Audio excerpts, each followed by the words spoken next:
Hello and welcome to Greek Orthodox Questions Answered. How are you, Father?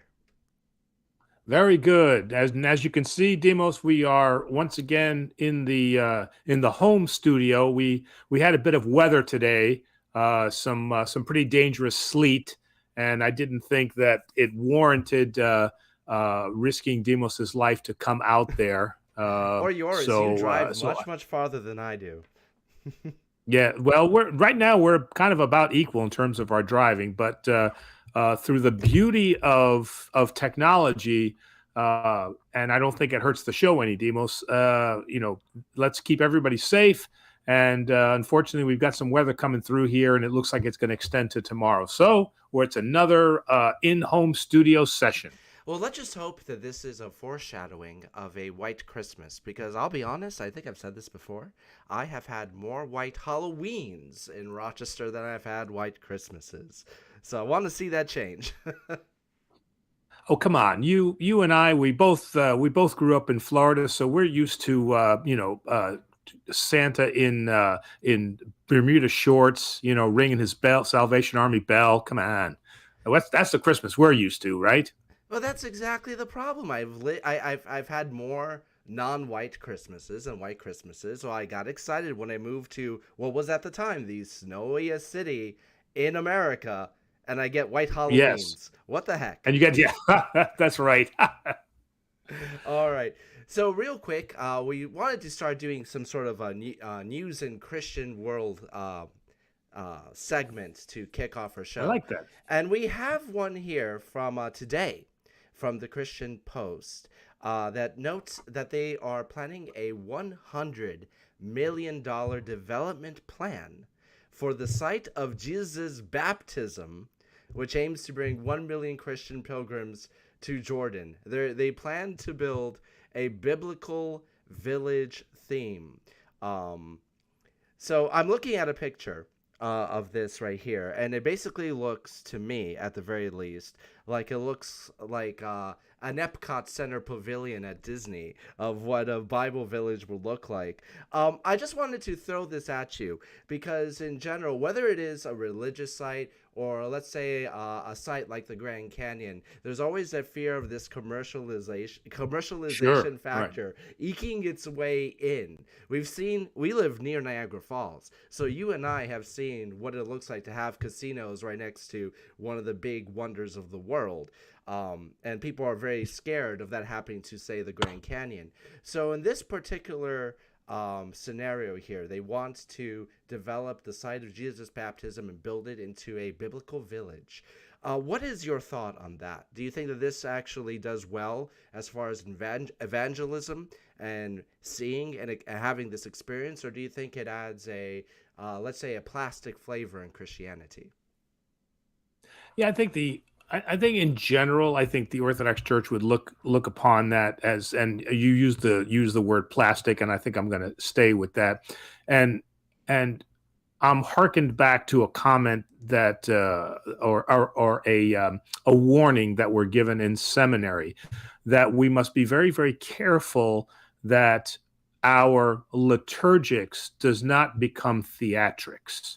Okay, so what I mean is, especially during Holy Week, sometimes priests tend to uh, take some of those elements and create over the top theatrics during Holy Week, in terms of maybe the way that they act out carrying around the cross on Holy Thursday, acting out some of the readings that they do on Holy Thursday when we read the 12 Gospels, the way that they intone them, they're telling them like a story, or they'll add elements to it that will make it more exciting. And so we were warned in seminary that we are to stay away from those type of theatrics, which tend to be very prominent in a non-denominational church. So with something like that, the church is not going to get involved in a dialogue and say, no, you shouldn't do that. But that's something that we wouldn't necessarily get involved in, because when you are talking about things that relate to God, You have to be very, very careful in how you present that. And we don't want to get carried away in a strange kind of or plastic kind of evangelism such that Jesus becomes just another man. And so in that sense, I don't think that we would either support or deny something like that, but we recognize the dangers of creating something that is for entertainment value, but misses the mark of true evangelism to believe in the one true God. Immediately, you just reminded me, and when I lived in Florida, it's no longer around, I just recently learned, but they had a theme park there called the Holy Land Experience. Variance, And right. it was, to me, it was, hey, if it worked for some people and people enjoyed it, that's great. That's more power to them. But to me, it did quite the opposite. It kind of made it very gaudy. 3 crucifixions a day, that kind of thing. It's just Yes, yeah, exactly. Right. Turning it into basically the Christian Disney World in Orlando, and it just didn't work very well for me. Yeah, and again, I mean, part of an American culture, is commercialism. I mean, it's like, King Midas, whatever he touched turned to gold. Whatever we touch as Americans tends to become, capitalistic, right? It becomes commercial. I mean, it's just who we are. So there's a real danger when we try to evangelize in this country in that manner, because there's always lurking in the background that element of commercialism that can destroy the message. Or make us look foolish, right? And sometimes those amusement parks can make Christianity come off as, like you said, either gaudy or simplistic or simpleton-like. Now, you mentioned a moment ago about theatrics and how in the seminary you were told to avoid a theatrical display of Christian values, etc. So how does that apply, let's say, to when you're trying to deal with children and you're trying to teach children, where an element of the theatrical will help bridge that line of communication? Is there any spectrum on which you can utilize theatrics? Yeah, Sunday school. That's where theatrics comes into play. The Sunday school teachers do a great job of presenting very serious material in a fun and entertaining way to the kids. But I, as a priest, during any service of the Orthodox Church, do not cater to my audience. The service is Orthros, Vespers, liturgy, whatever it is what it is, and it's not changed just because it might be entertaining to a young adult or to a child or to an older adult. The service is the service, and Sunday school is the place where you can engage those. I don't want to call them theatrics, but a little bit more tuned to the audience. All right. So as we're getting some more questions coming in, Father, you said you wanted to share something with us tonight before we begin. Yes, and I don't know if you're able to put it this continuing dialogue, because I know a lot of our questions sometimes have to do with the whole discussion of ecumenism in the Orthodox Church, and especially here in America. All right. And so I think you're able to put it up on the screen there. Yep, got it right here. Okay. And so what you'll see there is, this is an interesting article, and I'm going to post this on my website that you all can go through it, by Paul Lauducour on ecumenism, on ecumenoclasm. That's a little mouthful there. And he does a very good job of discussing each side of this argument, the anti-ecumenist work versus the ecumenists. And what his paper does, and again, I don't mean to take up a lot of time on this, but what he does is he breaks it down into the real basic questions of the anti-ecumenist and ecumenist discussion. And those are 3 basic questions. number one, who can be saved? Meaning, where does salvation begin and end? And if we believe, as St. Cyprian said, there is no salvation outside of the church, what is the definition of the word church? And then lastly, what is a heretic versus a schismatic? And so he looks at both sides from those 3 points, because that's really where this whole argument starts and ends from, is who can be saved, what is the definition of the church if the church is truly salvation, and then what is the definition of a heretic? How do we label a heretic? Okay, and then he ends the article with speaking about the issue of common prayer, meaning that can Orthodox engage in any kind of common prayer with other Christian churches? And even he extends it a little bit to, can that prayer extend to non-Christian religions? Obviously, Judaism, Islam, Taoism, and so forth. So anyway, if some of the viewers want to take a look at that on our website, Demos can give you more information on that. And then I want to, over the course of a couple of shows, I'd just like to dive into each one of those very briefly, to just maybe better understand this ecumenistic discussion. Perfect. And it will be posted on the front page of our website tomorrow. So Awesome. You'll be able to check it out then and there. All right. We have a lot of questions in, so we'll jump directly into that. The first one is from Dostoevsky, who asks, is it a sin for Christians to have a Christmas tree or any other item that has ties with paganism? Well, I'm already in trouble because we already had trunk or treat, right? So, Demos, we already got in trouble for that, right? Technically, we also already have a Christmas video up with the Christmas tree in the church. So. We've already done a video. So I'm using that trunk or treat idea because I did receive comments on that said, how can you as an Orthodox church have this trunk or treat? And I saw in the background that a couple of the kids, a couple of the girls were dressed in witch costumes. How could you do that? And so the Christmas tree story is going to be the same answer, is that we as Orthodox are allowed to maintain our cultural traditions as long as those cultural traditions are not our beliefs. Okay, no one that I know of is praying to the god of Christmas trees. Nobody is lighting up the Yule log because they think that Thor is going to come down, and grant them blessings. Nobody thinks that witches are real.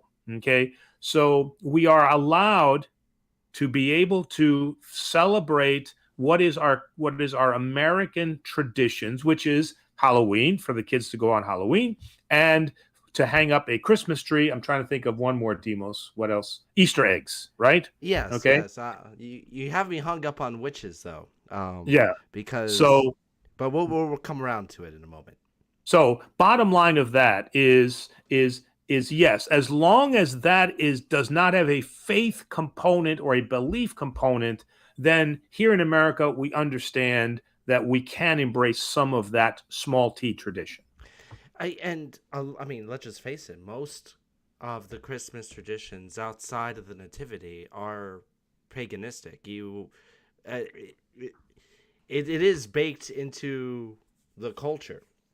But you mentioned that nobody believes in witches. Which I find a little bit difficult. No. I'm talking about our Okay. Orthodox community. I'm just talking about our Orthodox community.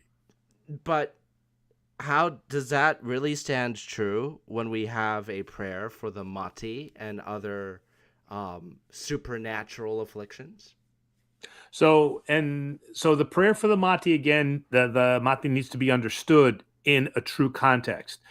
The Orthodox Church truly believes that Satan and his angels have no power to control us, but they do have an exorbitant amount of power to influence us. So the prayer of the Mati is not so much in removing an evil spirit that has been cast, it is in strengthening you as a person so that you can fight the influence or fight that satanic and demonic influence. So it's not you're possessed, but there is a willingness to allow that, and that prayer grants you strength that you be released from that so that you now can fight against those evils. All right. We have a question from, and I'm going to butcher the name, Johannes the Orthodox, who says, right. There's Greek churches here in India. Truly, God knows no human borders. And I know you speak very, very often about Greek Orthodox churches in various different countries. I wanted to use this as an example to, number one, kind of show how much influence specifically the Greek Orthodox Church has, but also if you're familiar with the Indian Greek Orthodox practices.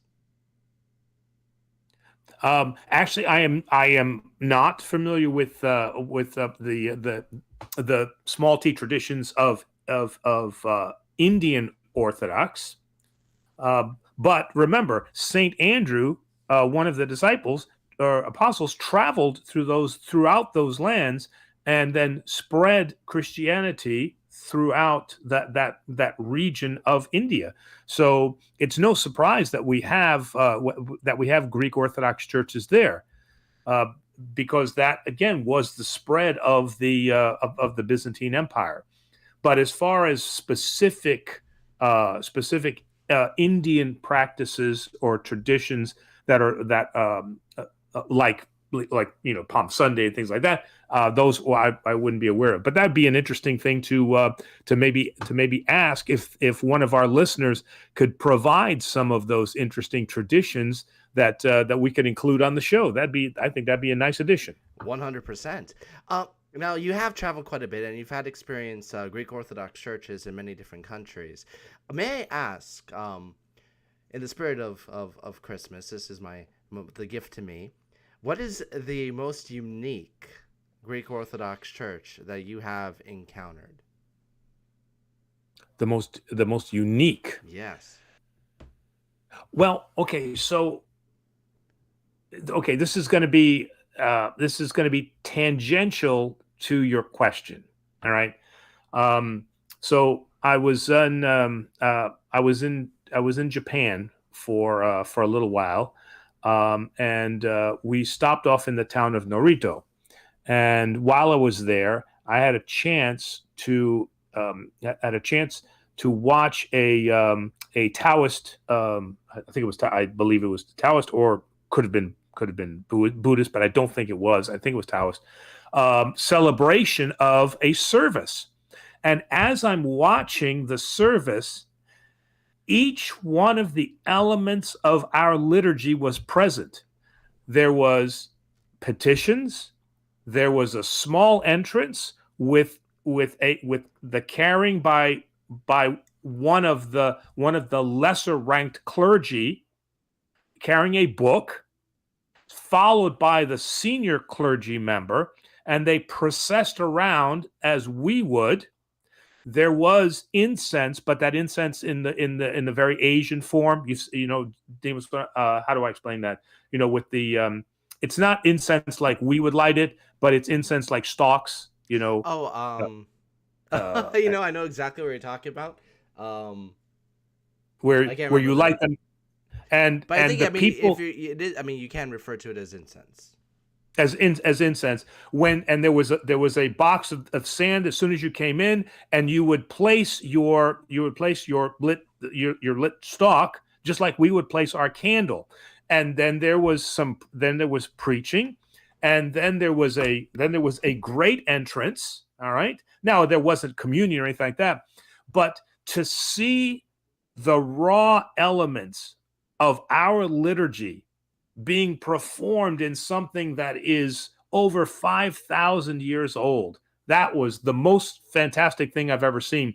And that showed me that Jesus Christ is eternally present. Because how did, it cannot be coincidence that all of those liturgical elements would be present in that shape, in that manner. So that's so it's a little tangential to what you said. It's not Orthodox service, but I thought that that's kind of a nice connection to show the universality of now the Orthodox faith. I think they're simply just called incense sticks because Okay. instead of the library, I'm at my place now, and I looked at my personal library where I actually have incense sticks. So I just wanted. Oh, okay. I was able to check for once. All right. All right. We have our next question is from Chris Shamblin, who asks, "Is the sign of the cross repeated twice or only done once? If it is repeated, is the entire process repeated or only the right to left sequence?" So normally speaking, the number of times that you do it typically is not in any canon. All right. The manner in which you do the cross is important. So I know that most of you can't see my whole body totally, but again, the idea of in the name of the Father and the Son and the Holy Spirit, these actions, that is critical to the sign of making the cross because of the symbology involved with the mind, the heart, and then the shoulders. The number of times that you do it is not canonically based. Some people like to do it one time. There's other people that like to do everything in three, so they'll do it 3 times. If 2 times is your bag, okay, then off you go and you do it twice. But the manner in which the cross is done the same way every time. So there's no shortcut because this is the second time through. If you make the sign of the cross, there's only one way to do it, and that's the complete motion. Now, some people, as you'll see me do, I stop with this. Some people will stop, where they'll touch their forehead. There's a lot of endings that people like to have to their cross, but there's no one particular ending that is required. Now, there are times when making the sign of the cross 3 times is appropriate. So in many of our services, if it like an akathist or a paraklesis service, and we have an icon out, and then you come and you reverence the icon, it is traditional to make the cross 3 times as you approach the icon with then a distinct bow, and then reverence the icon. So that's the only time that I would say that traditionally you would do the cross a certain number of times, as opposed to just when you're sitting in liturgy, or in liturgy, I should say, and then you could do it once, twice, 3 times, whatever. Again, it moves you, how the Spirit moves you. All right. Going back, we have another question from Dostoevsky, who asks, "What is the Nous? Nous. What is it compared to the mind and the soul?"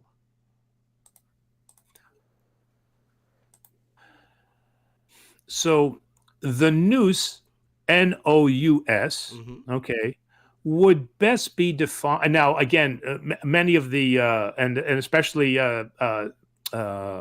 hold up. See, I'm too far from my book, so I know I can't.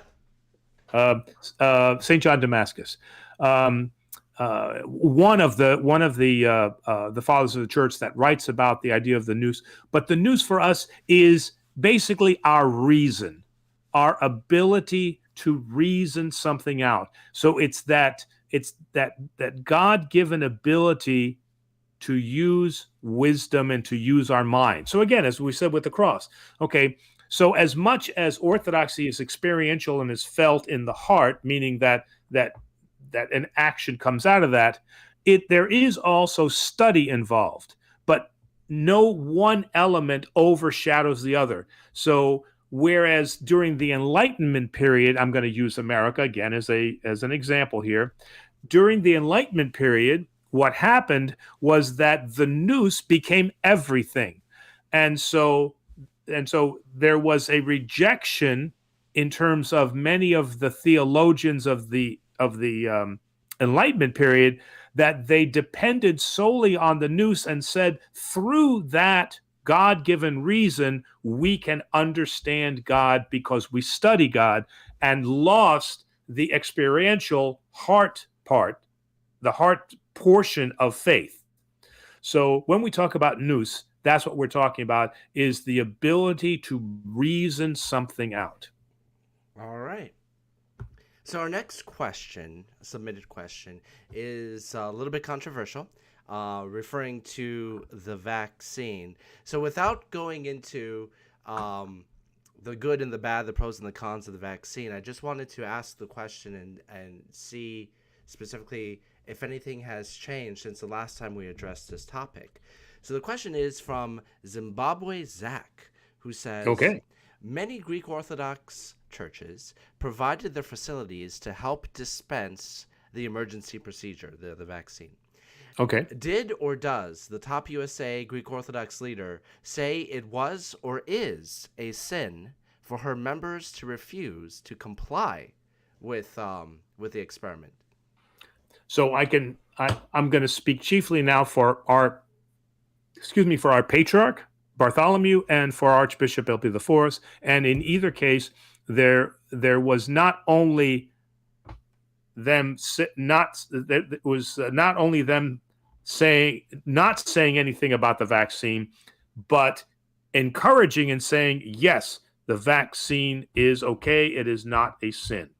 Now, there are other bishops, and you can find them in multitude on YouTube, that will tell you that the Orthodoxy considers it a sin. We have to remember that the Orthodox Church is always synodal. They're always conciliary. That means that no one person speaks for the Orthodox Church. Just like I don't speak for the Orthodox Church, those bishops do not speak for the Orthodox Church. Only in council, in conciliary fashion, can that be true. So the weight of our patriarch and our archbishop carries the same weight. Them saying that, yes, do it. It is not a sin. This is what you should do, and we encourage it. Has the same weight as another bishop who says it's the Antichrist and it's a sin, and you're going to hell if you do it. All right.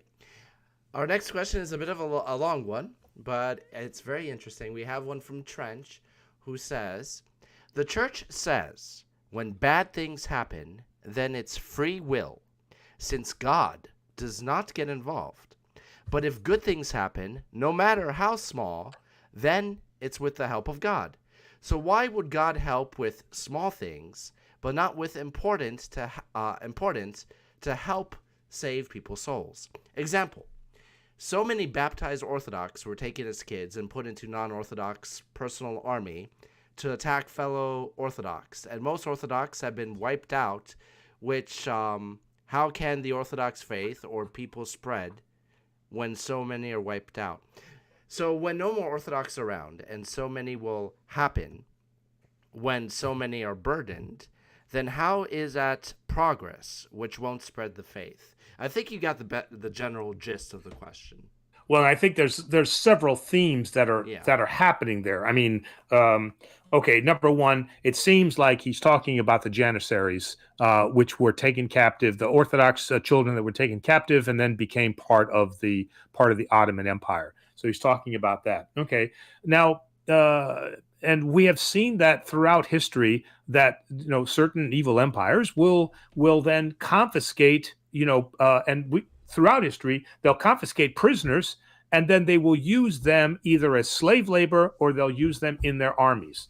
So we have seen that historically. All right, that is as Sinclair Lewis likes to say, that is man's inhumanity towards man. Now, I have to refute now. God does not stand by. We as Orthodox believe that he is not the great timekeeper, or that not the timekeeper, but the guy that fixes clocks. What is it? What was that guy? The clock. A clockmaker. Clockmaker. Yeah. He is not the great clockmaker, meaning that he has set the world in motion, and then in a very ancient Greek style, sits back and watches what happens. We as Orthodox believe that God is continuously involved in his creation. And the Psalms tell us that when he removes his hand, we die. Whether it's animals, plants, birds, the Psalms tell us that his hand must be in everything. So to say that God stands back and does not do anything or does not get involved, then is not Orthodox, because it denies what we believe and what is scripturally based. So from that standpoint, God is involved in every action that we do. But because of his self-limiting, that allows us the free will to act in accordance with either, as the Jewish would say, as an inclination to good or an inclination to evil, that then becomes our free will, or is our free will. And then we will suffer the consequences for that free will. Now, okay, so we can understand that. Now there are people that are taken by force, like the Janissaries, like some of the like Genghis Khan, some of the Russian soldiers during communism times, during World War II, during Nazi Germany. So in those cases, we have people who have now been taken against their will and are now pressed into a service.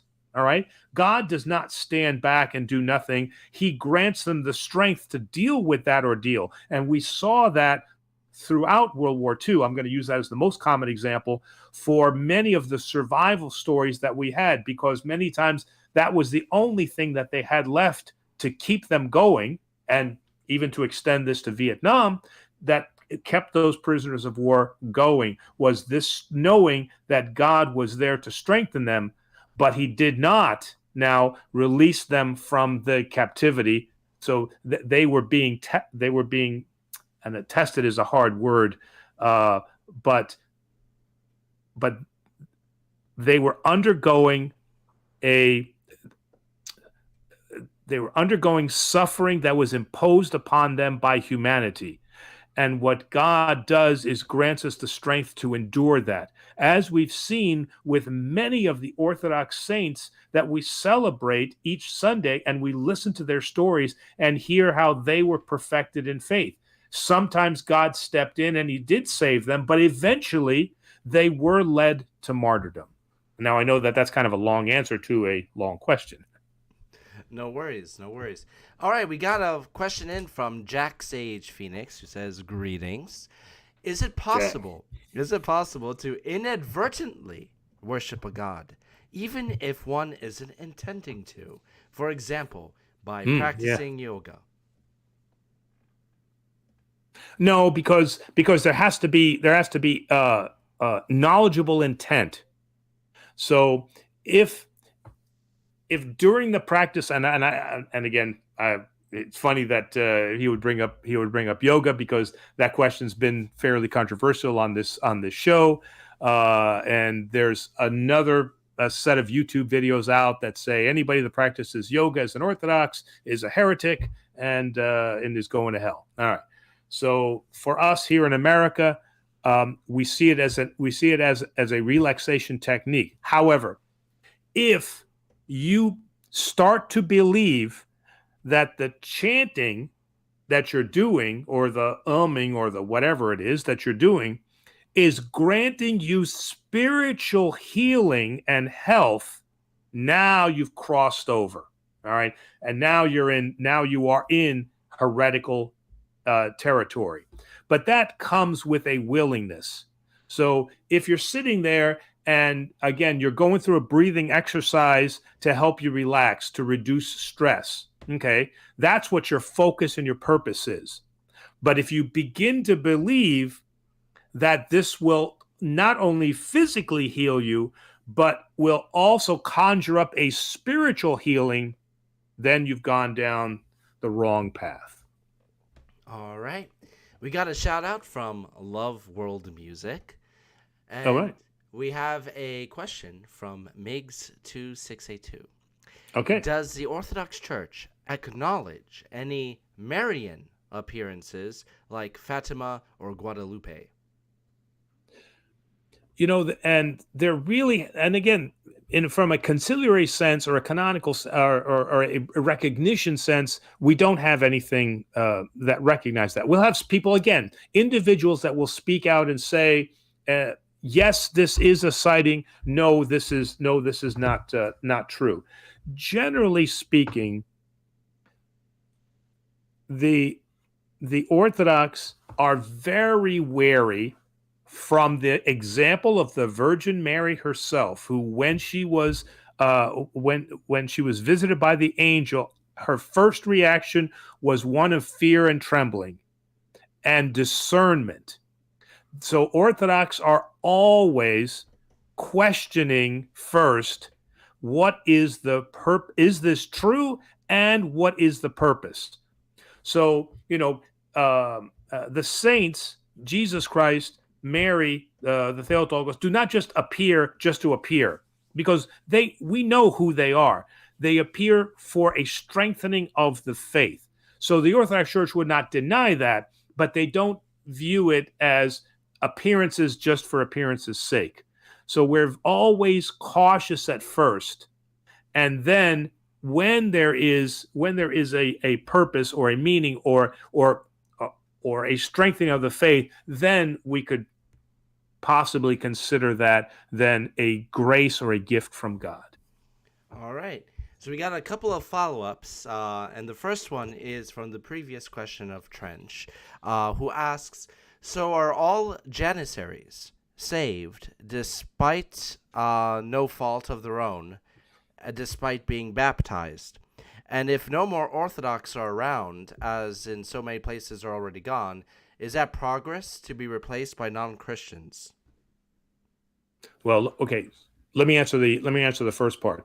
The Orthodox Church can't make a blanket statement and say all Janissaries are going to hell or all Janissaries are saved. Because salvation is a very personal thing, and that we're on board with the Protestants. Is Jesus Christ your personal Savior? Meaning that, have you accepted Him? Okay, there's some issues we got about that, but we'll leave that for another time. So each individual has to make a decision about whether he has accepted the nation of Islam and he converted. Then that would be problematic for the Orthodox Church. Or was he resistant and became a martyr? Or did he hide his Christian faith, and then after he was returned back to his land, as many of them did during the persecutions under Rome, did he come back and with tears of repentance become reaccepted into the Orthodox Church? So, nobody can make a statement, yes, they're all going to hell, no, they're all saved, because each one had to make one of three choices. I accept conversion to another faith, I will not accept any conversion and will be a martyr for my faith, or I will hide my Christianity and then with tears of repentance I will come back. Those are the three examples that we've had historically. Now, what was the second part of the question? About modern? So, if there are no more Orthodox around, as in so many places are gone, is that progress to be replaced by non-Christians? Well, it's certainly, from an Orthodox perspective, it's certainly not progress, but I don't see it possible to eliminate Orthodoxy in its entirety in any land, because there will always be an Orthodox presence in every land. It may not be the dominant; it may have to go in hiding, as it did for us as Greeks, okay, and as it had to do in Russia during communism, but it is always there. And no Orthodox believes that Orthodoxy will be blotted out from any country. What about, as an example, the Greek Orthodox presence in China currently? And there are Orthodox in China. Is there an Orthodox church, a building in China? No. Are there Orthodox in China? Yes. And in fact, remember, there was a significant Orthodox presence up until the Boxer Rebellion of the 1920s. All right, but those families now are still some of them have carried forth their Orthodox faith, but again, it's very difficult to right now to be a practicing Orthodox in China, not because necessarily of freedom of religion, because I've been to a number of Catholic churches in China, in Beijing and in Shanghai, and we were allowed to celebrate there, and we were allowed to go through the liturgy. Obviously, I didn't take communion, so there is an Orthodox presence, but right now they don't have a home to go to like a church. All right. And our second follow-up is, I thought this would happen, about the witches issue. Oh, okay. We have one from Jack Sage Phoenix, who says, "Not to quibble with you, Father, but I personally know several witches and people who worship Norse, Celtic, and Hellenic deities." Yes, and so let me clarify. What I meant by that is you can call yourself a witch if you want. I mean, I can call myself Benjamin Franklin if I want. It doesn't make me Franklin. What I'm saying is we don't believe that a witch in the sense of, Samantha Stevens, or what was her uncle's name on the show? Oh man, I haven't watched Bewitched in years. I'm trying to remember Uncle something that they actually have powers. Yes, you can pray to the Norse god and all that, but again, that doesn't make the Norse god real. All right, so saying something doesn't make it so. All right. So in that sense, I want to just clarify that I'm not saying that there are not people who believe that they are witches. I'm saying that they have from an Orthodox perspective, they have no power over us. So, very important question before we move on. Are you a Dick York Darren or a Dick Sargent Darren? Speaking of Bewitched. No, I like the second one. I liked Dick Sargent. Really? That was my. I think York was the original one, right? Yeah. So, but I don't know. I just I thought that Dick's, and it's funny because it's Sergeant York. I love that. There's the famous Sergeant York. But I just thought I thought he played the character a little bit better because listen, every one of us who has watched Bewitched all said, you know what, we'd probably do 50-50 and we'd probably let Samantha do at least some witchcraft, right? Oh, I don't know. I'm more of a York fan. I think it was more expressive, but it's also, I think those earlier episodes are much better written. Well, they always are, aren't they? All right, we got another question here from Jack, who says, "Why is there such an emphasis on community and communal salvation when so many of the church fathers were hermits?" Yeah. Okay, fine. They were hermits, and remember, throughout our history of Orthodoxy, there have been many of our saints who have been called just as Jesus separated himself for a short time, that have been called into the desert, so to speak, but they have always been called back to the community. So many of them did for a while lead a life of isolation. But just like Jonah and the whale, God brought them back to the community, sometimes under duress that they didn't want to go back, and then other times they understood and they went back at the direction of their abbot. So, yes, many of the church fathers did have periods of isolation, which are periods of preparation. But they came back to their communities and they served as bishops. So it's not an either or in Orthodoxy. It's a and. They were isolated in the desert and they were part of a community. Remember, in a Greek Orthodox monastery, in any monastery, you are not allowed to be a hermit by yourself and receive communion. You must, even if you are living in a little skiti or something like that, you have to come in and share Holy Communion with your brother and sister monks. All right. We have a question in from Santa Man 1. Hello, Santa. Oh, by the way, it was Uncle Arthur. Ah, that's what it was. um. Oh, I don't know what you mentioned that. I just suddenly remembered the naming convention. How all the witches, not the men, but all the female witches, all their names always ended in A. I think they even Oh, continued that in Sabrina later. But anyway, is it heretical to make the sign from left to right as the Roman Catholic Church does? no, no, making the sign of the cross, because there's nothing inherent, there's nothing inherently bad or heretical about making the sign of the cross, and the manner in which you make it does, well, as long as it's a sign of a cross. I mean, right? It can't be, it can't be something like this, right? It's got to be at least in the sign of a cross. And the Catholic Church had a reason for why they did that. There's, whether they saw it as a mirror image, or whether it was the idea. There was a second reason. One was the mirror image idea, but then the other one was moving from left to right, something about, I think, thief on the cross or something like that. We read from left to right. So maybe it has something to No, do with that. Okay, it could be, but that's not the one that I heard of.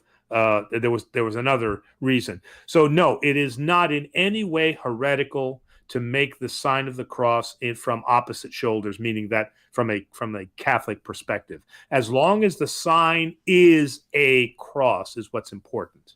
Right? Oh. Now, I can't say that you're not going to get strange looks from the Greeks in a Greek Orthodox church, but that's on you. All right, we got a question in from Aaron 88205. Evening, everybody. Good evening. First question. What is the distinction between being spiritual versus being religious? I hear a lot of people say one or the other, but what is the main difference? All right. So, at least from observation, from experiential data, the difference is that spiritual people are making their own rules. They are deciding what aspects of religion they should follow. A religious person is obedient to the church. Now, in America, that always leaves a bad taste in people's mouth, because we are such an individualistic society, and because the founding fathers told us about our liberty and pursuit of freedom and happiness and all that kind of stuff. Any obedience to anything is anti-American.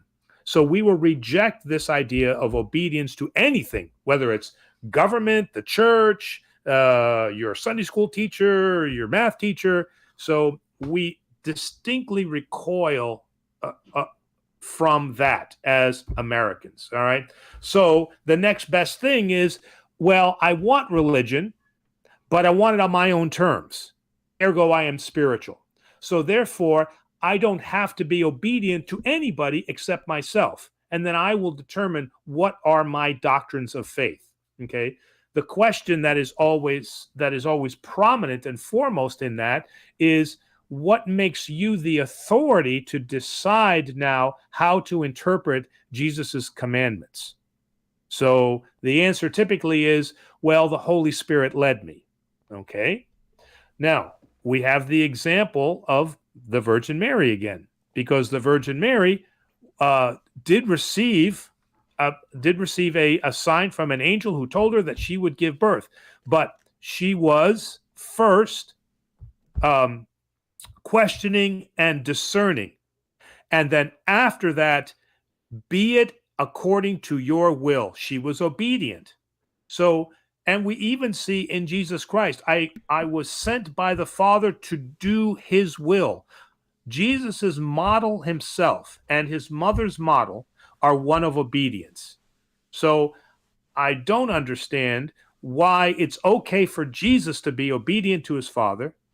It's okay for Mary to be obedient to the will of God, but it is not okay for us to be obedient to our mother, who is the bride of Jesus Christ. So I went off a little bit there, all right? But to circle back, spirituality, or I am spiritual, means that I will decide which of the tenets of the religion I will believe and which I will reject. And religious means that I will believe in those things that the church has told me. Now, I can disagree with that, but just as I can disagree with my father or my mother, but I am still obedient to those who have that experience. All right. Peter Robinson Oh, asks. and then Yeah, just sorry. sorry, I'm doing like I do to Terry, and again, and sometimes it just can be as simple as I just don't want to take the time to go to church. Right? Sometimes it can be that simple. Now I know what you do to that poor woman. Yes, so you're feeling the pain now. All right. We have a question in from Peter Robinson who asks, do you believe we live in a time where evil is called good and good is called evil? I probably wouldn't frame it in that way, but I can't disagree with that. There are things that we are being told, and again, I don't want to pick on today, because throughout history, people have been told things that are evil are good. Communism. Okay. I mean, how many communist leaders and dictators have told them this is for your benefit? This is for you. This is what makes us better. And in turn, it was only better for the dictator or for the communist leaders. So we've always had this example of people trying to present something that is inherently evil, but they're shrouding it in what is the betterment of either the society or of the community. So historically, we've had that, and we're having that again today. Now, the opposite of something good being presented as evil, I wouldn't use exactly those terms, but the church would be a perfect example today, where we're seeing more and more people saying that the church is not evil, but they are restricting my lifestyle, and they have no right to do that. So it blends in with my previous commentary, is this idea that nobody tells me what to do. I'm the captain of my destiny. So in that sense, that's why I wouldn't frame it saying that, what is good is being presented as evil. It's being good things now are being presented as things that are really not that good and are oppressive. With your caveats, I would actually say you took a very interesting direction with this question, because I would say that the general idea of evil being called good and good being called evil, etc., has been present throughout history, even in the times of the Bible. And Jesus exposed a lot of that hypocrisy. But now, I mean, I think it seems worse today just because of the advent of social media. Social media, well, has a good and bad connotation. On one hand, it makes everything seem much more dramatic than they may be in real life.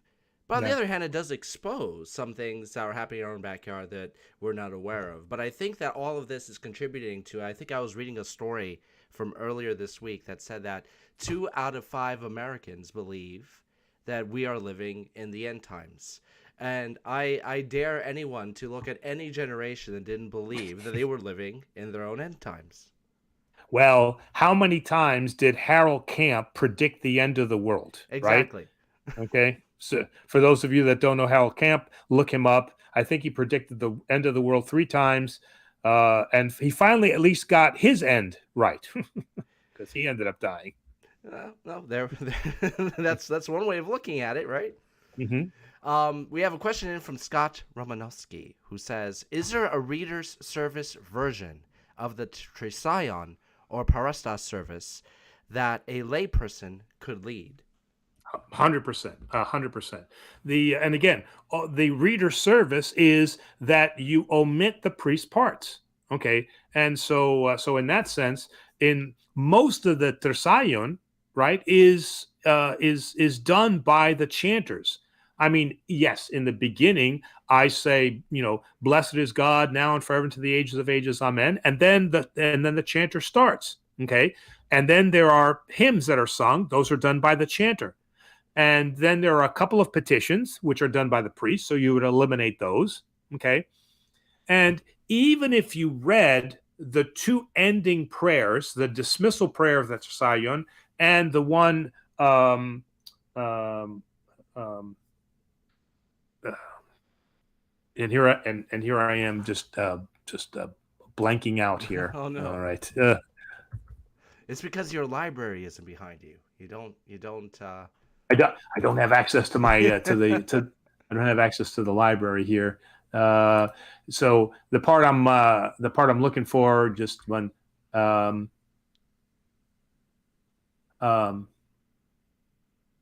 God of spirits and of all flesh, you have trampled upon death and abolished the power of the devil and given life to your world. That's the part that I'm talking about. Even if you said those, it's fine. Okay, so if you wanted to do the Tersayon as a reader service yourself, absolutely. Leave out the beginning part. Blessed. Well, you know what?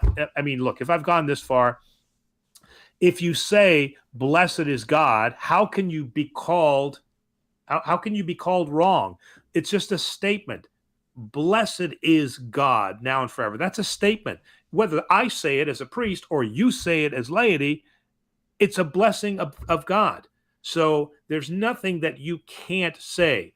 What you can't do is you can't now turn around to the people who are you're saying the Zion with and say in peace or go in peace or peace be upon you all. So you cannot, as a layperson, necessarily issue a blessing. But most of those services, like the Tersayon, don't have a blessing in them. So you can actually say the entire service and it wouldn't be problematic. All right.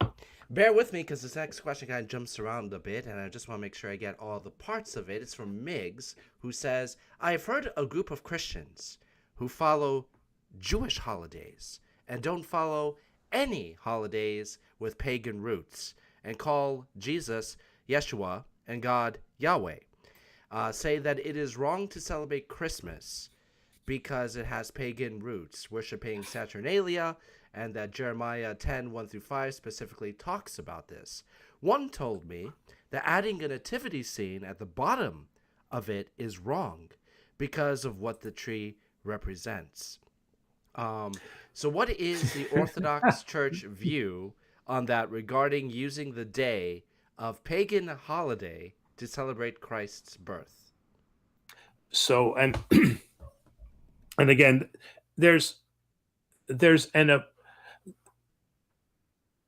well, I guess, I use the term that nobody's allowed to use today is appropriation. We have appropriated certain pagan traditions. The church is full of examples like that. All right.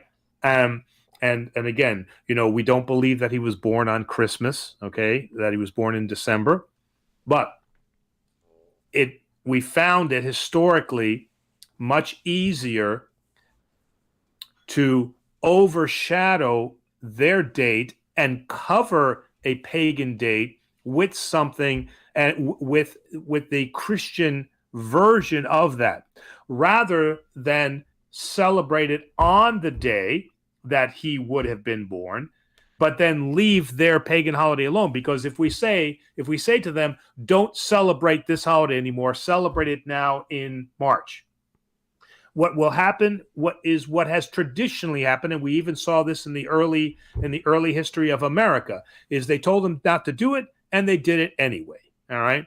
So the Orthodox Church, in her wisdom, said probably the best thing to do is to not take their holiday away from them, not give them an additional holiday, but let us now put their holiday in its true context, who is that God has shined with the light of knowledge, and that is the star that the day star that we are worshiping, the day spring from on high. Okay, so we're taking that, we're overshadowing that pagan holiday, and we're covering it with what is the true interpretation of that. So from that perspective, the church has done that with several things where they haven't taken the holiday away because of the problems that would cause. Now, I don't know if I answered the whole question there. I think so. And I mean, there is a lot of talk specifically about Saturnalia and so forth, the origins of Christmas. But I think that which are all pagan. There's no denying that it is a pagan holiday. Okay, so but as I mentioned with Jack H. Phoenix about yoga, once you start believing that the Christmas tree has magical powers, you're in dangerous territory. For us, the tree, we don't even know most of us don't even know the history unless we watch the History Channel. We don't even know where the Yule log came from, for Pete's sake. So it's just something nice that we like to decorate. Now, putting a Christmas tree inside an icon, that's a problem now, because now that's what you're doing, is you're adding the Christmas tree as an element of faith to something that is sacred to the church. Iconography is specific. What is shown in the icon represents the theology of the church. And if you start drawing pagan imagery into our icons, now you're in problematic territory. All right. There was one aspect of that question which I did want to touch on real fast, and that's the idea of putting the nativity scene underneath the tree as being something that's problematic. Are you aware of that? No. Yeah, I mean, well, is there a proper placement in Orthodox tradition for where you should put the nativity during Christmas? Yes, it's in Canon 632 of the Council of Chalcedon from 471. When Saint Basil was putting up a Christmas tree, there was an entire bishops group that got together and decided on what is the correct placement of the. No, of course not. Of course, now I've got everybody who is going to answer me now that they're going to look up Canon 642 of the Council of Chalcedon for Saint Basil's words on placement of the Christmas tree. All right, no, there's nothing in Orthodoxy that indicates this degree of minutia. All right. And let's not make things more difficult than they are. The beautiful thing is that we are showing the nativity scene. I want a beautifully decorated Christmas tree because it looks nice in my house, but I want Jesus and the nativity scene there because this is the core of my faith. All right. I'm happy with that.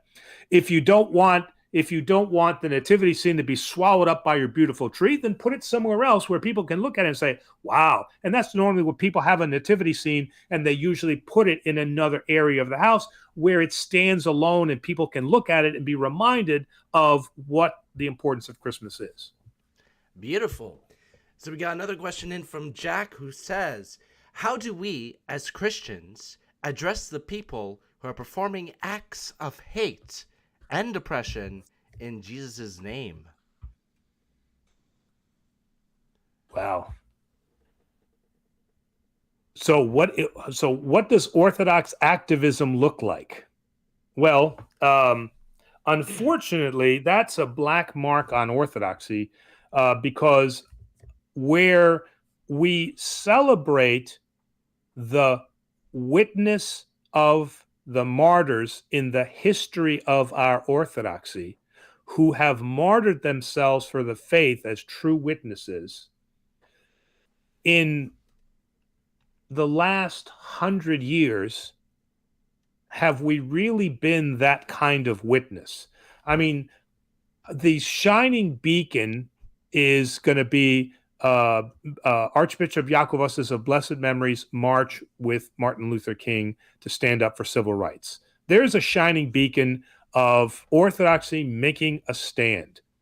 But, you've hit on kind of a sensitive and a sore subject because we as Orthodox of late, and late again, last 100 years, generally speaking, we have been in hiding and have not stood up against those evils like hatred and racism and social injustice that are present, and we haven't been making that case along with our Christian brothers, like Protestants and like the Catholics, who are engaged in this and are suffering martyrdom. So that's my when people speak radically about this anti-ecumenical dialogue. What I want to see is, if you don't want to engage in ecumenical dialogue, well, then you better get off your butt and you better participate in helping to speak up against evil that is in this world, and not just watch other people suffer and be martyred. Beautiful. That's a black mark on us. We have a comment from Santa Man 1 who says that 11 out of 10 Americans struggle with math. They probably even think that 2 + 2 = 4. I mean, can you imagine? 2 + 2 = 4. Right? I know, right? Well, in Orthodoxy, 1 + 1 + 1 = 1. You just ruined my arguments. There we go. Xiotis asks, do you think science has been, quote, transformed, end quote, into a religion? I think that was really at the heart of the 19th century Renaissance period and Enlightenment. I think that's exactly what happened, is that science became a religion, in that it was even, we didn't even call God. And if you look at a lot of the documentation of the founding fathers of America, they used words like providence, author of life, creator. So very natural terms. So the use of, not that they never used the word God, but they preferred language that supported this Enlightenment view that science is the new religion. And through science and observation, we will discover that author of life, that providence, that creator. So this is absolutely nothing new today. This has existed since the Enlightenment period. And as science continues to progress, which obviously it will progress, it is not seen in the ongoing revelation of God. It is seen in mankind's triumph through his Nous. Kind of tying in that first question that we had. So we always ask, let me rephrase. We always tend to focus, when we ask this type of question, we always tend to focus on science. But in general, many different aspects of humanity can be turned into a religion with its own sense of religious practice, chants, etc. Whether it's politics, ideology, etc. So when we do see something like that happening, what is our duty as Orthodox Christians? What do we do when we run across that? Is to make sure that it's put in its proper perspective. The church has, and this is where unfortunately with the Reformation, we got into trouble, because science was seen as something inconsistent with Christianity, and that is not true.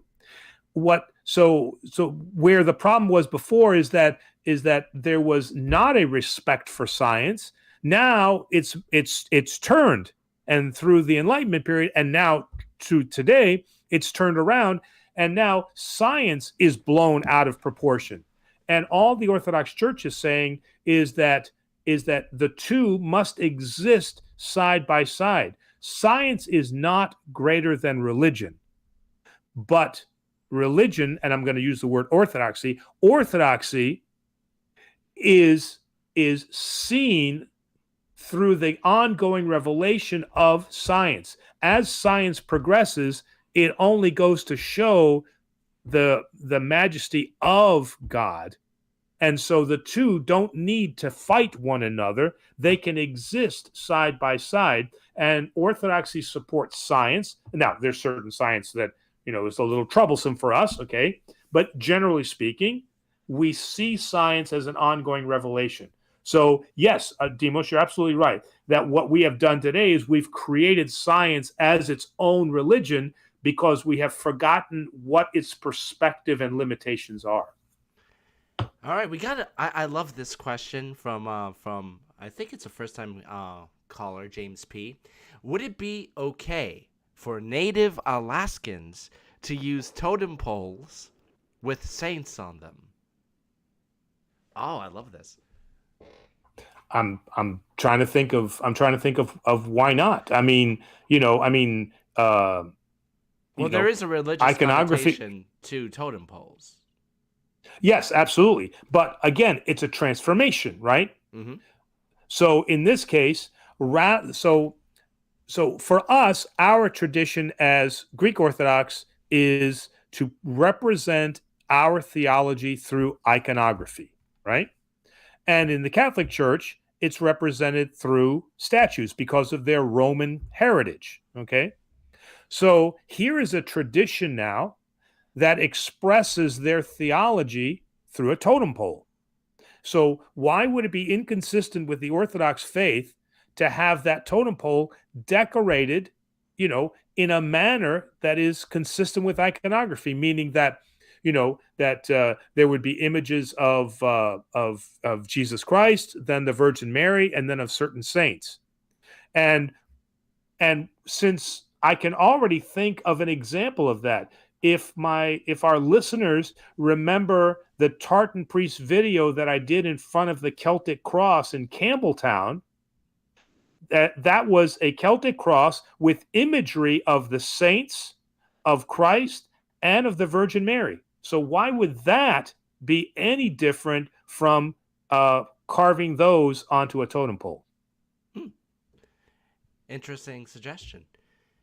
We have a bonus question from Jack Sage Phoenix, who says, does the Orthodox Church have a stance on liberation theology? Oh, and I wish I could help. I do not have much familiarity with liberation theology specifically. I'm wondering if the first thing that comes to mind is feminist theology, but I don't think that's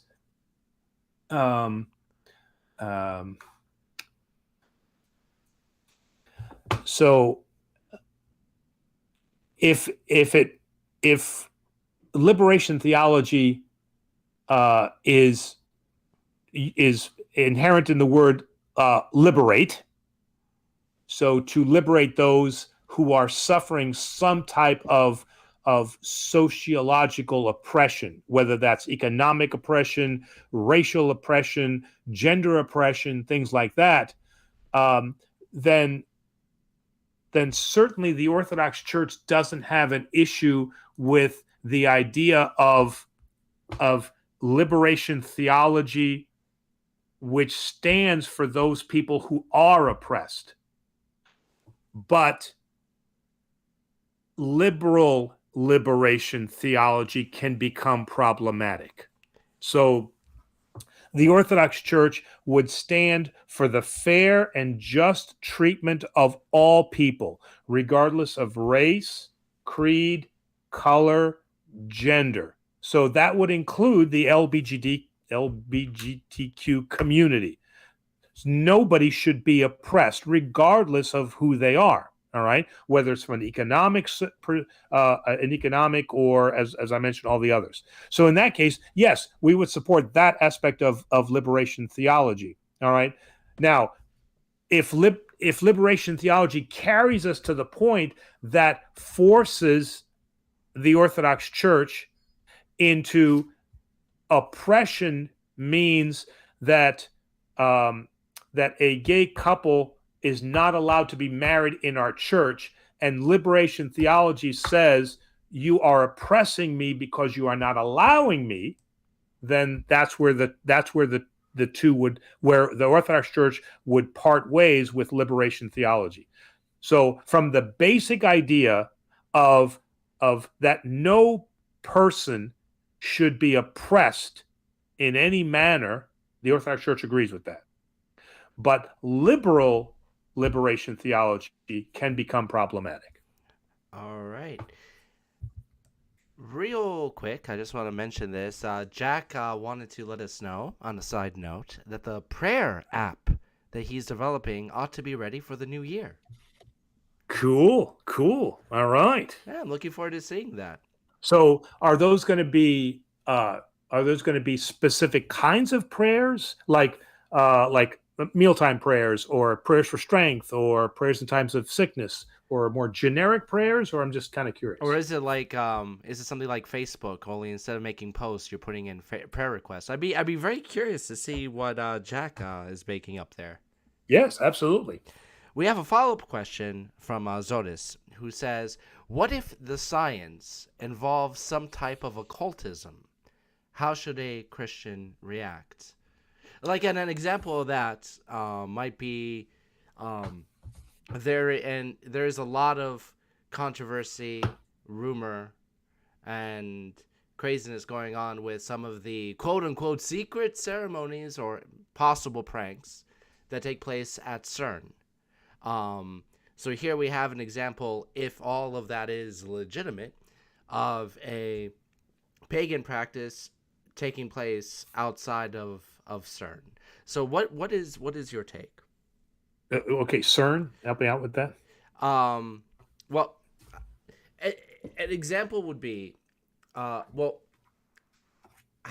should a Christian react when they see something like a ritual taking place outside of the of the atom collider, for instance? Oh, CERN, Yes, CERN, yeah. the laboratory CERN. That's what I was trying to think yeah. of. I tried to extend it so I could try to think of the way to explain it. Okay, so the and give me just one second here. And that was just an example I just came up with quick off the top of my head. The basic question is, how do we react to occultism within science? All right. All right. So I'm just gonna I'm gonna read something from the that came from the Holy and Great Council, the Holy and Great Synod that happened in 2016 with the Orthodox bishops from around the world, and in their document, and in fact, if you go back, if you read that document from that we're going to put up on our website from Paul Lasadour, a lot of the arguments for anti-ecumenical behavior comes from a reaction to an encyclic that was written by the council at the end of the Holy and Great Synod, which is titled "Relations of the Orthodox Church with the Rest of the Christian World." Okay, and what I want to believe, what I want to say and pick up from that is, give me 1 second here.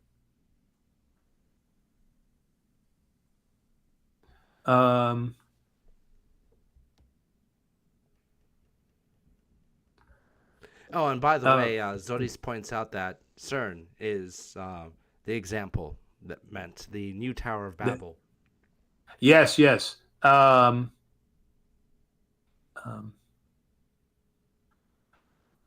that was just what he said in the comments. It's an interesting.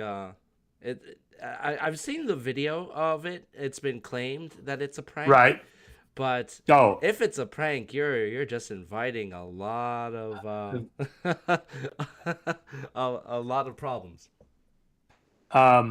So in this, and I just and I was just thinking about it. That's why I just wanted to call it up. What it said is that the Orthodox Church should engage in ecumenical discussions, but the participation of the Orthodox Church in ecumenical functions does not signify that she accepts the notion of equality of confessions, and in no way is she able to accept the unity of the church as an interconfessional compromise. Okay, so the reason I'm picking up on this is because what the Orthodox Church is saying is that if we're going to be involved in an ecumenical movement, that ecumenical movement has to be seen in a light that we are displaying to the world who our orthodoxy is, but we are not engaged in this so from the perspective that because we're engaged, there is an equality of confessions, and that we will then compromise our orthodox values.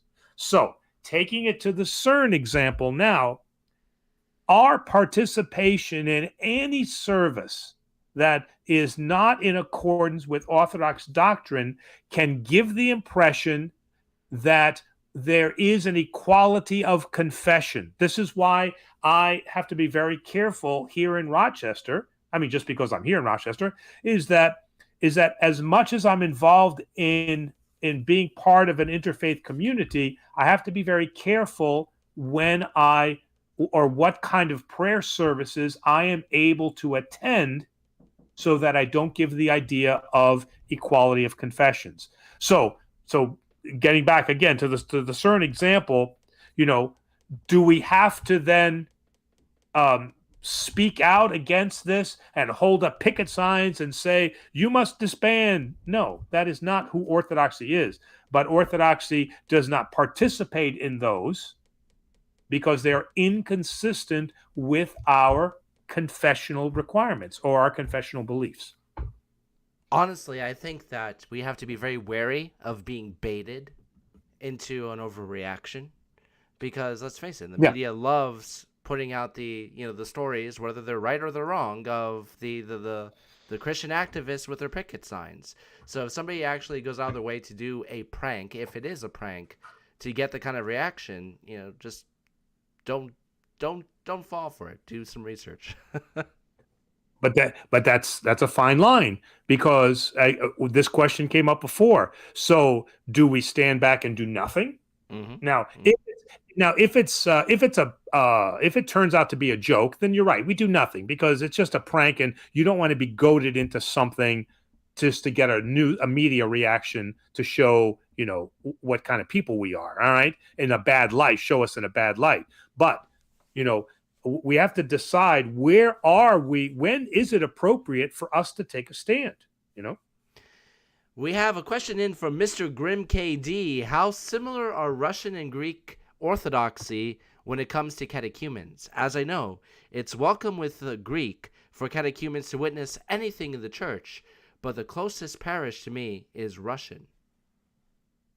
And again, it's going to depend a lot on the priest. Okay, there are some priests tend to be more traditional than other priests, and so they may treat your catechism in a way of the ancient church, which is they might not have you participate in the liturgy of the Eucharist. So you can participate up until the reading of the gospel, liturgy of the word, and then they might send you out.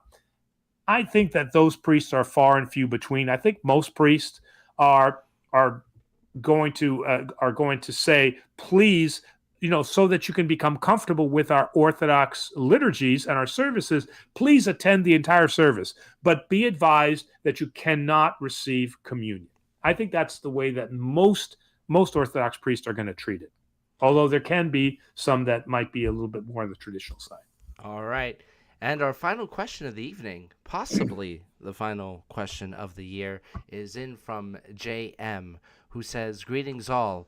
A number of Greek Orthodox churches have the Greek and American flags on the Saleh. Your thoughts? Wrong. It's absolutely wrong. You do not. I had them in my first church. I took them down. In my second church, they were at the entrance. I took them down. And in this church, I haven't had a problem. All right. So the church is not a nation. All right. It is inappropriate to have an American flag in there, or a Greek flag in there, a Ukrainian flag in there. We are not a nation. All right. Now, and I will drive this point home, because when we have a funeral, I will not have the American flag on the casket until we get outside the church. I have the pallbearers stop, and then we unfurl the American or the Greek flag, and we place it on top of the casket, and then we walk into the. So I want to make that point very specific, that this is no place for nationality. This is not who we are as Orthodox. It is wrong to have the flag inside the church. Now, again, I'm telling you right now, Demos, when we come back, we will have people that will call up and say, but my church has the flags in it, blah, blah, blah. Well, I just want to be a little specific here. We do have the flag outside of the church. We do have the flag outside. The issue is inside. Yes, and in fact, the Independence Day presentation in our church is done in the hall, not in the church. Now, because what do you think of? And and people who are frequent listeners will know that I moved around quite a bit when I was a kid. I attended a couple of different schools. I attended a number of private Christian schools from different denominations. So most of them had, in American schools, it's traditional at the beginning of the school day for you to recite the Pledge of Allegiance. All right. Yes. So a lot of the Christian schools in America, what they also did, they had 3 Pledge of Allegiances. They had one to the American flag, they had one to a Christian flag, and they had one to the Bible. What is the Greek Orthodox perspective on doing these types of Pledge of Allegiances? I specifically on the religious sense. Well, I don't know what a Christian flag is. I don't know what that is. It was a white flag with a cross on it. Oh, okay. I don't. Yeah. I mean, in the military we have a chaplain's flag, but I have never heard of an authorized Christian flag. I don't know what. So I think that was something they made up. We don't need an allegiance to a Christmas flag, a Christian flag, because we have the divine liturgies, we have the services, we have the Lord's Prayer, we have the creed. Those are the, if you want to say, the oaths that we take. So we don't need any pledge. Now, and this is a wonderful example where the Protestant churches, the non-denominational churches, have now experienced the loss of all of these wonderful things: iconography, the creed, the liturgical services. So they don't know where to go, so they create something that already exists. So the answer to the flag is, to the Christian flag, is no. We have that already. The Pledge of Allegiance in a church, are you saying? Or just in a school? No, it was a Pledge of Allegiance. So they did a Pledge of Allegiance to the American flag, which is standard in all schools, where they also had one to the Christian flag, which you just pointed out, actually, about the non-denominational aspect. Almost every non-denominational private school that I went to had this practice. So they found a replacement, just as you suggested. But they had a third Pledge of Allegiance to the actual Bible. No, and the church would see that as heretical. We do not pray to the Bible. The Bible is a book. Okay, we pray to the living God. We pray to Jesus Christ, who, as St. John, the Gospel writer, said, is the Word. He is the Word. We don't worship Scripture, and to say an oath to a book for us as Orthodox is absolute heresy. Now, are the words of Jesus Christ recorded in something called a Bible? Of course, but we do not pray to that Bible, and this is another area where we absolutely disagree with the Protestant notion of sola scriptura, that there is only Scripture. This is a heresy for us. So the only thing that made any sense at all is the Pledge of Allegiance. All right. Well, I got a very, very, very nice request from Aaron to ask his second question. So I will end with this question. Okay. Father, are you familiar with the legend of the Marble King? Emperor Constantine the 11th turned to marble, who will one day return. And if so, what is your take on it? Wow, you got me on the Marble King. Wow. And as far as I know, the only person returning is Jesus. I mean, I don't know if I did not learn any theology in the Holy Cross Seminary that spoke of anybody but Jesus returning. Okay.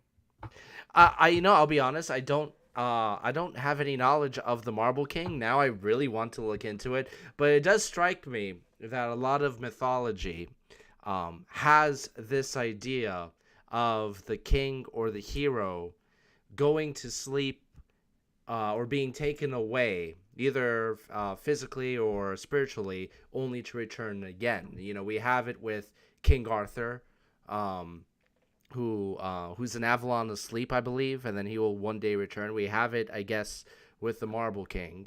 Of course, we believe in an aspect of this with Jesus' return, although I'm not making a direct comparison.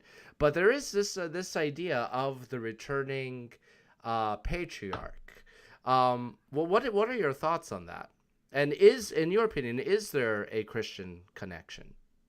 So here, when Hagia Sophia was officially converted back into a mosque on 2020, the Greek patriarchs asked the Marble King to wake up and have the Turks return to their homeland.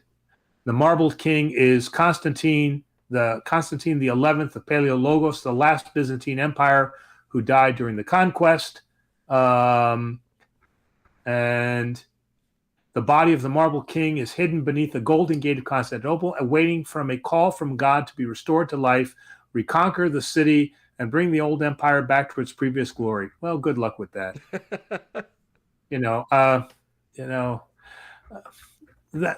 That's definitely a topic for another time, about this whole idea of the reestablishment of the lost grandeur of the Byzantine Empire.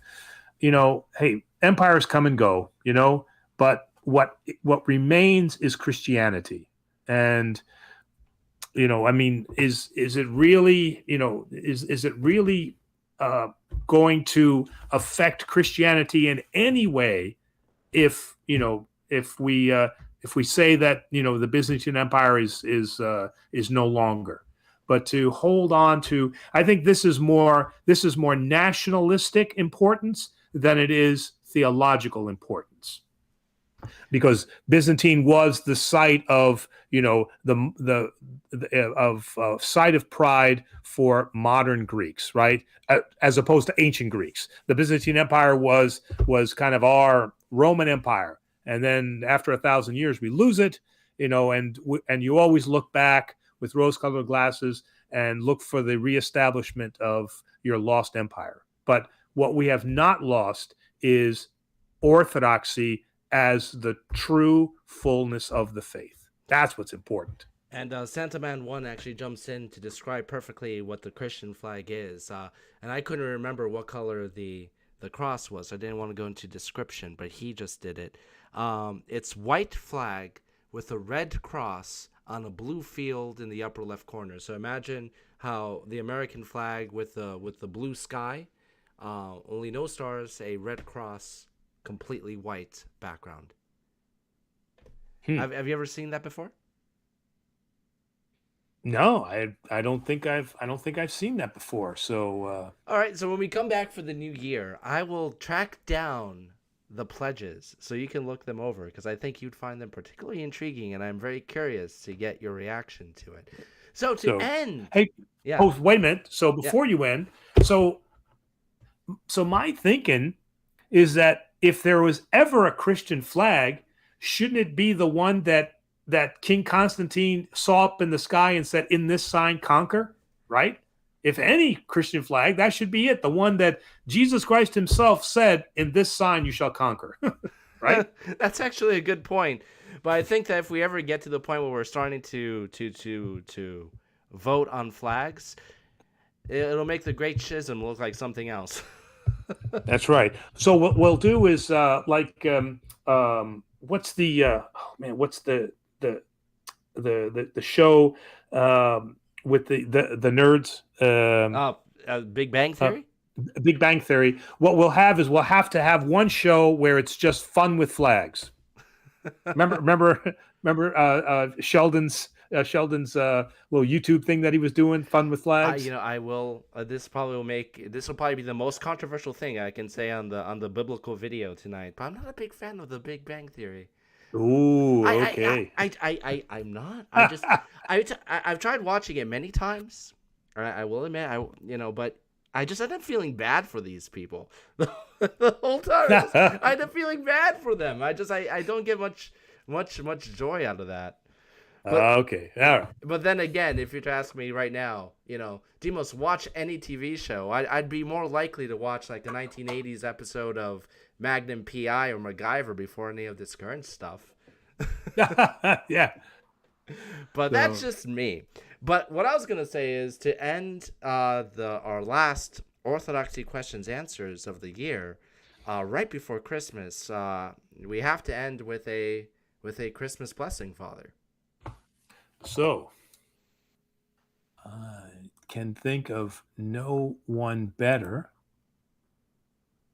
than glory to the Father, to the Son, to the Holy Spirit, now and forever, to the ages of ages. Amen. Your nativity, O Christ our God, has shined the light of knowledge upon the world, and thereby they that worship the stars were instructed by a star to worship you, the Son of righteousness, and to know you, the day spring from on high.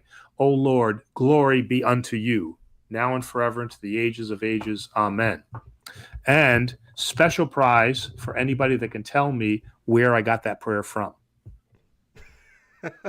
You have 30 seconds to get the special prize. You get the special prize. Now, and we can use up those 30 seconds because, Demos, why don't you fill us in on the administrative details of what's going to be happening and when we're going to be on next? All right. So, I'm not going to make the same mistake and get the wrong date as I did last time. It'll be Thursday, January 5th. We'll be coming back. So we're taking a quick 2-week hiatus for Christmas. I'm helping the children set up with their Christmas play, and we actually have a special Christmas video coming out next week. So there will be content over the next 2 weeks beyond our live stream. So definitely make sure to tune in for that.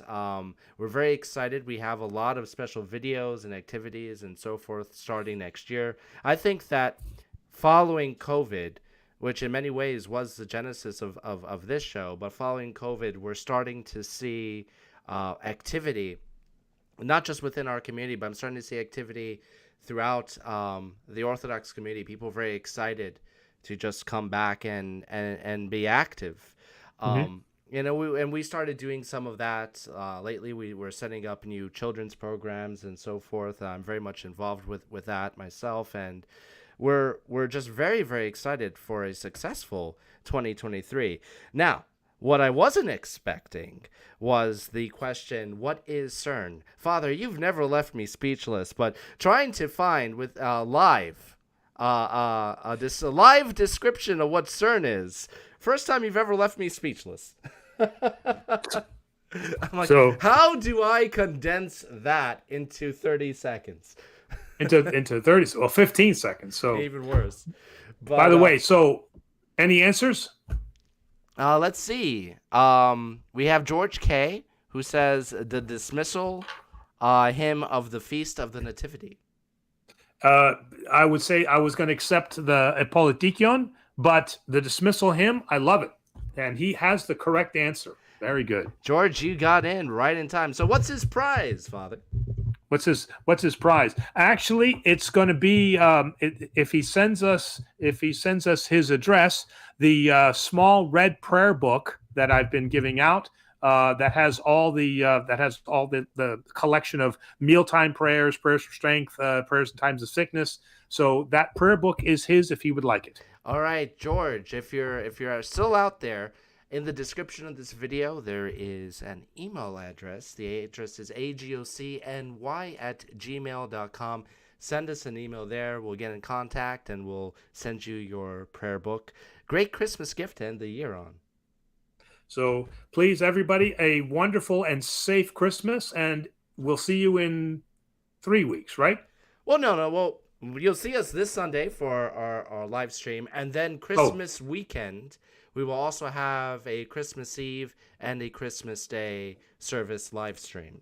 So you're actually going to be seeing a lot more of us over the next 2 weeks, if you can handle it, that is. So we just want to wish everybody a very, very Merry Christmas, and we'll be seeing y'all very, very soon. Have a great night. Have a great night, all.